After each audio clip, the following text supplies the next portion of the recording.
Olá, tudo bem com você? Graça e paz. Hoje eu vou continuar meditando na primeira carta do apóstolo João. Hoje eu vou meditar no capítulo 5. Capítulo 5, ele vai continuar na ideia de vencendo o mundo. E ele vai falar sobre a obediência alegre, vitória, Jesus é o mesmo Deus, os cristãos têm vida eterna e Deus responde às orações e os cristãos não praticam o pecado e a vida cristã é uma vida real. E aí termina o capítulo 5, termina também a carta. Todo aquele que crê que Jesus é o Cristo é nascido de Deus. E todo aquele que ama o Pai, ama também o que dele foi gerado. Assim, sabemos que amamos os filhos de Deus, amando a Deus e obedecendo aos seus mandamentos. Porque nisto consiste o amor a Deus, em obedecer aos seus mandamentos. E os seus mandamentos não são pesados. Então, no versículo 3, a ideia de que a obediência ela é alegre, uma obediência por amor. E quando a obediência ela é por amor, ela não é, essa obediência ela não se torna um fardo, ela não se torna um peso, mas esta obediência se torna um prazer, se torna uma alegria. Ele tem alegria, ele tem um prazer, ele tem satisfação em estar obedecendo ao seu Senhor, porque ele ama a Deus. Quando nós amamos a Deus, então os seus mandamentos se tornam leves, se tornam algo fácil de ser observado, porque nós fazemos ele com alegria. E isso reflete quando eu amo a Deus de todo o meu coração e os mandamentos dele se tornam algo alegre de se fazer, isso reflete também para com o meu próximo.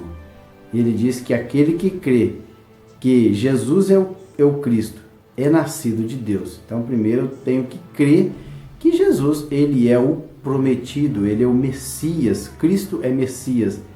Então este é nascido de Deus. E todo aquele que ama a Deus, então se eu creio que Jesus é o Messias, então eu sou nascido de Deus. E todo aquele que ama o Pai, ou ama a Deus, também ama o que dele foi gerado. O que é que dele foi gerado? São os seus filhos. A partir do momento que nós cremos em Cristo, nós somos regenerados, nós somos gerados outra vez através do seu Espírito Santo. Então, se nós fomos gerados novamente, nós somos filhos de Deus. Então, se nós nascemos de Deus, automaticamente todos os irmãos que nasceram de Deus são os nossos irmãos em Cristo. Então, nós temos que amá-los. Então, assim sabemos que amamos os filhos de Deus, amando a Deus e obedecendo aos seus mandamentos. Porque nisto consiste, a consistência do amor de Deus em obedecer os seus mandamentos. E os seus mandamentos não é um fardo. Ele disse o que é nascido de Deus. Então aquele que é nascido de Deus, nova criatura, ele foi regenerado através do Espírito Santo. Versículo 4. Então o que é nascido de Deus vence o mundo. E esta é a vitória que vence o mundo, a nossa fé. Fé que vence o mundo? Então, ou melhor, quem é que vence o mundo? Ele faz uma pergunta. O que é nascido de Deus vence o mundo. E esta é a vitória que vence o mundo, a nossa fé. Quem é que vence o mundo? Somente aquele que crê que Jesus é o Filho de Deus. Então, novamente, ele frisando o crer em Jesus como Filho de Deus. Sempre João batendo na mesma tecla com relação a crer em Jesus Cristo encarnado, que morreu por nós, porque ele estava combatendo a seita dos gnósticos, que já no início da igreja estava atrapalhando o crescimento da mesma. Então, por isso que aquele que é nascido de Deus, realmente nascido de Deus, ele vence o mundo. E esta é a vitória que vence o mundo, a nossa fé, através da nossa fé. E falou assim, então, mas quem é que vence esse mundo? Somente aquele que crê em Jesus Cristo. Este é aquele que veio por meio da água e sangue, Jesus Cristo, não somente por água, mas por água e sangue. E o Espírito é que dá testemunho, porque o Espírito é a verdade. Há três que dão testemunho, o Espírito, a água e o sangue. E os três são unânimes. Nós aceitamos o testemunho dos homens, mas o testemunho de Deus tem maior valor, pois é o testemunho de Deus que ele dá acerca de seu Filho. Quem crê no Filho de Deus tem a si mesmo este testemunho. Quem não crê em Deus o faz mentiroso, porque não crê no testemunho que Deus faz acerca de seu Filho, ou que dá acerca de seu Filho. Ele está falando aí que Jesus, ele também é Deus. E ele fala assim, este é aquele que veio por meio da água e sangue. A água fala do seu batismo, o sangue fala da sua morte. Então ele veio através da água e também do sangue. Ele foi batizado e depois ele foi morto na cruz do Calvário. Por isso que ele fala, não somente por água, mas também por sangue. E ele fala assim, o Espírito aqui, o Espírito Santo de Deus é que dá testemunho, porque o Espírito é a verdade. É um atributo de Deus, a verdade. E ele diz que há três que dão testemunho. Lembra no Antigo Testamento? De acordo com a testemunha de 2 ou 3 pessoas, um homem poderia ser julgado e morto, sofrer a pena capital, mediante o testemunho de 2 ou 3 pessoas. E ele falou assim, olha, aqui nós temos 3 que dão testemunho, ó. E o Espírito é quem dá testemunho, porque o Espírito é a verdade. Ele prossegue. 7. Há 3 que dão testemunho, o Espírito, a água e o sangue. Então o próprio Espírito Santo é que dá testemunho. Depois a água e o sangue. Os 3 dão testemunho de que Jesus é o Cristo. Então, quando Jesus foi batizado, primeiro a água, depois assim que ele saiu da água, o Espírito Santo desceu como forma, na semelhança de uma forma corpórea de uma pomba, e o Pai bradou dos céus. E depois, na morte de Jesus, através do sangue. Então, os 3 dão testemunhos, e os 3 são unânimes. Eles dão o mesmo testemunho. Então, ó, nós aceitamos o testemunho dos homens. Então, olha, o João, como um judeu, nós aceitamos o testemunho dos homens. Lá na lei, mediante o testemunho de 2 ou 3 pessoas, alguém era condenado. Então nós aceitamos o testemunho dos homens. Mas o testemunho de Deus, agora o testemunho do próprio Deus, tem muito mais valor do que o testemunho dos homens. Então, pois é o testemunho de Deus. Então é o testemunho do próprio Deus que ele dá acerca do seu Filho. Quem crê no Filho de Deus tem em si mesmo este testemunho. Então, quem crê tem esse testemunho em si mesmo. E ele, encerrando aí já o versículo 10, quem não crê em Deus o faz mentiroso. Então, se eu não creio em Deus, eu faço dele o quê? Mentiroso. Porque eu não creio no testemunho do próprio Deus. Então, se eu não creio no testemunho dele, eu faço com que Deus seja mentiroso. Por quê? Se eu não estou crendo no testemunho dele, automaticamente eu não creio neste testemunho. Então, eu faço de Deus um mentiroso. Porque não crê no testemunho que Deus dá acerca de seu Filho. Versículo 11. E este é o testemunho: Deus nos deu a vida eterna, e essa vida está em seu Filho. Então Deus nos deu a vida eterna. Quando nós fomos gerados de novo, Deus nos deu o quê? A vida eterna. Se nós continuarmos até o dia em que Ele voltar, nós teremos vida eterna.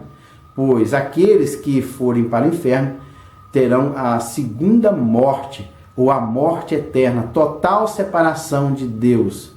Uma vida no inferno, em total separação. Então é a morte eterna. Mas aqueles que estão em Cristo, através da pessoa de Cristo, eles terão a vida eterna dada por Deus. Por isso que ele fala aqui que é mediante. E este testemunho, Deus nos deu a vida eterna, e esta vida está em seu Filho. Quem tem o Filho tem a vida. Se eu tenho Jesus, eu tenho a vida. Quem não tem Jesus, o Filho de Deus, não tem a vida. Ele não vai ter a vida eterna. Escrevi-lhe estas coisas, versículo 13, a vocês que creem no nome do Filho de Deus, para que vocês saibam que têm a vida eterna. Olha, eu estou escrevendo para vocês que creem realmente em Jesus, e que dele o Espírito, a água e o sangue dão testemunho. Porque os gnósticos, eles criam que o Jesus espiritual, um aeon, desceu sobre ele no dia do batismo. E que antes, no momento da crucificação, este Jesus espiritual abandonou o Jesus terreno. Então, o ato ali do derramamento do sangue, ele foi assim, uma peça de teatro, vamos dizer assim. Mas que o verdadeiro Jesus espiritual tinha ido embora. Mas não é isso. Jesus, ele se fez homem desde o ventre de Maria até o momento da sua morte, batismo e morte. Então, água e sangue, o Espírito também deu testemunho. Então, ele está escrevendo para aqueles que creem que Jesus veio desta forma. E escrevi essas coisas para que vocês creiam no nome do Filho de Deus, para que vocês saibam que tem a vida eterna. Esta é a confiança que temos ao nos aproximarmos de Deus. E se pedirmos alguma coisa de acordo com a vontade de Deus, Ele nos ouvirá. E se sabemos que Ele nos ouve em tudo o que pedimos, sabemos que temos o que dele pedimos. Então, tudo aquilo que nós pedirmos a Deus e estiver de acordo com a sua vontade, então, veja bem que no capítulo 3 ele fala lá assim, amados, se o nosso coração não nos condena, temos confiança de Deus e recebemos dele tudo o que pedimos, porque obedecemos aos seus mandamentos e fazemos o que lhe agrada. Esse tudo aqui está condicionado agora no capítulo 5, no versículo 14. Se pedirmos alguma coisa de acordo com a vontade de Deus, então o meu pedido tem que estar em consonância com a vontade de Deus. Se tiver, ele nos ouvirá. E se sabemos que ele nos ouve em tudo o que pedimos, sabemos o que dele pedimos, o que temos dele pedido. Se alguém vir seu irmão cometer pecado que não leva à morte, ore, e Deus dará vida ao que pecou. Refiro-me àquele pecado, né, que não leva à morte. Refiro-me àqueles cujo pecado não leva à morte. E ele diz aqui que há pecado que leva à morte. Não estou dizendo que devo orar por este. Toda injustiça é em pecado, mas há pecado que não leva à morte. Sabemos que todo aquele que é nascido de Deus não está no pecado. Aquele que nasceu de Deus o protege e o maligno não o atinge. Sabemos que somos de Deus e que o mundo todo está sob o poder do maligno. Então, o que ele quer dizer aqui é o seguinte, que o cristão, ele não vive na prática do pecado. O pecado na vida de um cristão é acidente de percurso e não a prática constante. Por um lapso ele comete um pecado, mas isso não é a prática na vida dele. Ele diz também que João aqui, ele argumenta que tem alguns pecados que são para a morte. Então, assim, para estes, eu digo que não orem. Não ore para essas pessoas que cometem pecado para a morte. Sinceramente, eu não sei o que João tinha em mente. Será que ele estava dizendo que não orasse para aquelas pessoas que estavam praticando o pecado deliberadamente e que eram sabedores de que aquilo que eles estão praticando é pecado? Então, olha, para esses não precisa de orar, porque eles estão constantemente na prática do pecado. E agindo dessa forma, essa prática constante do pecado vai levá-los à morte. Então, ou será que tem um pecado mais grave do que o outro e que praticando este pecado leva a pessoa à morte? Não sei, porque João não deixa isso aqui claro. Ou será que talvez seja igual o pecado de Ananias e Safira? Eles morreram literalmente e já está no período da nova aliança. Claro que tiveram pessoas que pecaram no passado da antiga aliança e morreram. Aquele homem que encostou na arca, ele foi fulminado. Ele transgrediu uma regra e ele morreu. Os 2 filhos de Arão, também eles ofereceram fogo estranho, Nadab e Abiú, eles morreram fulminados. Claro que foi na antiga aliança, mas agora na nova aliança temos aí o exemplo clássico de Ananias e Safira. Eles morreram porque pecaram contra Deus. Será que é disso que João estava falando? Ou será que João estava falando a respeito dos gnósticos que conheciam a verdade, mas que insistiam em continuar na prática da pregação de que Jesus ele não veio a este mundo, que tudo aquilo foi um ato simbólico? Será que João tinha em mente os gnósticos, que para estes não precisavam orar? Até porque nas cartas agora que virão, a 2ª e a 3ª carta, ele fala que não era para nem receber e nem para cumprimentar os tais que não confessavam que Jesus veio em carne. Talvez ele tinha em mente estes homens. Você leia o texto com carinho e tire as suas conclusões, porque aqui não está claro que pecado é este que leva um homem à morte. Ele só diz, olha, há pecados que levam à morte. Não estou dizendo que se deva orar por este.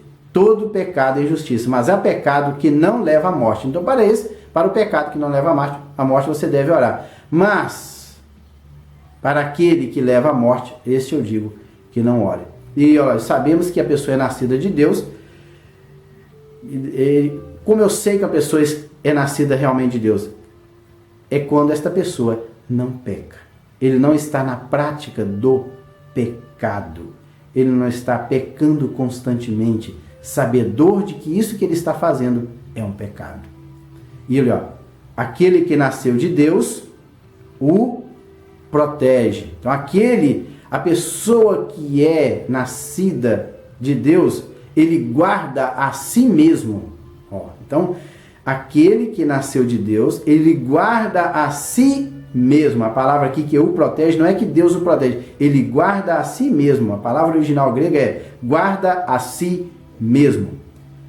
E o maligno não o atinge. Claro que Deus está nos guardando, mas o fato de eu ter nascido de Deus já comprova que eu sou protegido por Deus. E automaticamente, quando eu sou nascido de Deus, eu me guardo. E assim o maligno não me toca. Versículo 20. Sabemos também que o Filho de Deus veio e nos deu entendimento para que conheçamos aquele que é o verdadeiro. E nós estamos naquele que é o verdadeiro, em seu Filho Jesus Cristo. Este é o verdadeiro Deus e a vida eterna. Filhinhos, guardem-se dos ídolos. Dá uma recomendação aí, já no finalzinho, para guardar-se da idolatria. Colocar um objeto no lugar de Deus e render-lhe um culto. E ele falou assim, olha, sabemos também que o Filho de Deus veio e nos deu entendimento. Ele nos deu entendimento para que conheçamos aquele que é o verdadeiro. Então Deus, através do seu Filho Jesus, ele nos deu um espírito de conhecimento para que nós saibamos discernir, distinguir o que é falso e o que é verdadeiro. E nós estamos, olha, e quando nós somos conhecedores do que é falso e o que é verdadeiro, nós estamos naquele que é o verdadeiro. Quem? O Filho Jesus Cristo. Este Jesus, o amado Jesus, ele é o verdadeiro Deus e também ele é a vida eterna. Está, portanto, aí o capítulo 5 da primeira carta do apóstolo João. Fiquem com Deus e até o próximo vídeo.